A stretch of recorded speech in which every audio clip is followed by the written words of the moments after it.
Syria's war is a mess. After 6 years, the conflict is divided between 4 sides, each side with foreign backers, and those foreign backers don't even agree with each other on who they're fighting for and who they're fighting against. And now, Syria's use of chemical weapons has provoked President Donald Trump to directly attack Syrian President Bashar al-Assad. This is a major development because up until now, the US has only been focused on fighting ISIS. To understand the crisscrossing interventions and battle lines in Syria today and how it got this way, it helps to go back to the beginning of the conflict and watch to see how it unfolded. The first shots in the war were fired in March 2011 by Syrian dictator Bashar al-Assad against peaceful Arab Spring demonstrators.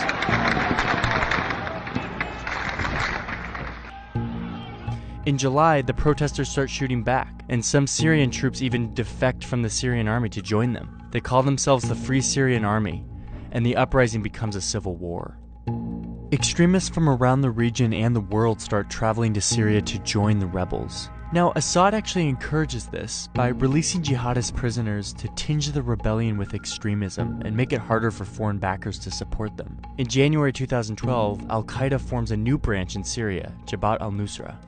Also around that time, Syrian Kurdish groups who had long sought autonomy take up arms and informally secede from Assad's rule in the north. That summer is when Syria becomes a proxy war. Iran, Assad's most important ally, intervenes on his behalf. And by the end of 2012, Iran is sending daily cargo flights and has hundreds of officers on the ground. At the same time, the oil-rich Arab states in the Persian Gulf begin sending money and weapons to the rebels, mainly to counter Iran's influence. Iran steps up its influence in turn in mid-2012 when Hezbollah, a Lebanese militia backed by Iran, invades to fight along Assad. In turn, the Gulf states respond, Saudi Arabia really stepping up this time to send more money and weapons to the rebels, this time through Jordan, who also opposes Assad. By 2013, the Middle East is divided between mostly Sunni powers generally supporting the rebels and Shias generally supporting Assad.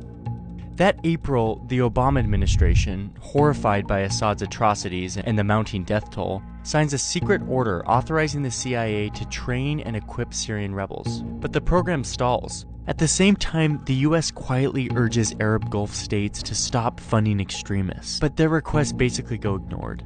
In August, the Assad regime uses chemical weapons against civilians, provoking condemnation from around the world. Men, women, children lying in rows, killed by poison gas. It is in the national security interests of the United States to respond to the Assad regime's use of chemical weapons through a targeted military strike. Russia proposed on Monday that Syria surrender control over its chemical weapons to the international community for its eventual dismantling to avoid a U.S. military strike. The U.S. ends up backing down, but the whole thing establishes Syria as a great powers dispute, with Russia backing Assad and the U.S. opposing him. Just weeks later, the first American CIA training and arms reached Syrian rebels. The U.S. is now a participant in the war. In February 2014, something happens that transforms the war. An Al-Qaeda affiliate based mostly in Iraq breaks away from the group over internal disagreements. The group calls itself the Islamic State of Iraq and Syria, or ISIS, and it becomes Al-Qaeda's enemy. ISIS mostly fights not Assad, but other rebels and Kurds, carving out a mini-state it calls its caliphate. That summer, it marches across Iraq, seizing territory and galvanizing the world against it. In September, 1 year after US almost bombed Assad, it begins bombing ISIS. We're moving ahead with our campaign of airstrikes against these terrorists, and we're prepared to take action against ISIL in Syria as well. That summer, in July, the Pentagon launches its own program to train Syrian rebels, but will only train those who will fight ISIS, not Assad. The program fizzles, showing that America now opposes ISIS more than Assad, but that there's also no like-minded Syrian proxy forces on the ground in Syria.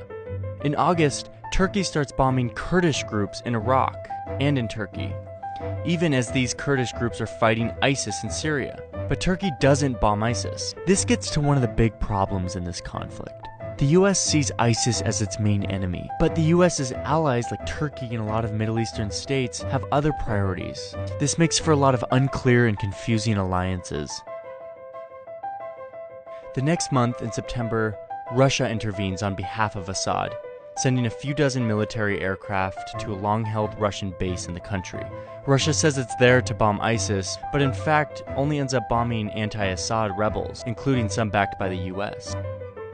The next year, Donald Trump wins the White House, vowing to stay out of Syria and signaling that Assad should be able to stay in power. At the end of 2016, Assad, helped by Russian air power and Iranian-sponsored militias, retakes the Syrian city of Aleppo, knocking the rebels out of their last remaining urban stronghold.